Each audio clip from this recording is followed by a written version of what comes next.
Ako si Rodolfo, operator ng DTF machine dito sa Transfer It LCC Legazpi.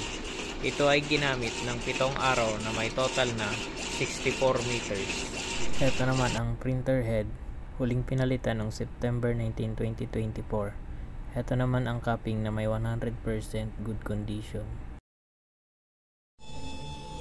Head clean.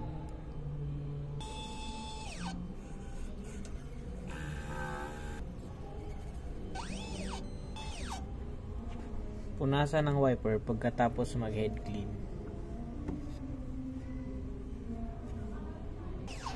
Nozzle test.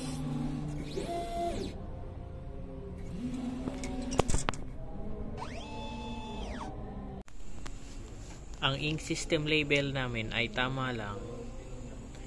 Ang damper ay pinalitan noong September 19, 2024.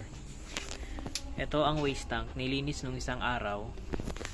Ito naman ang ABR at dito nakalagay ang ground wire. Dito nakalagay ang stock ng unused ink, used ink. Dito naman nakalagay ang stock ng powder, cleaning solution, DTF film. Ito naman ang record ng consumable withdrawal, physical inventory report. Ito naman ang daily output record. Ito naman ang aking daily checklist. Yun lang po. Thank you.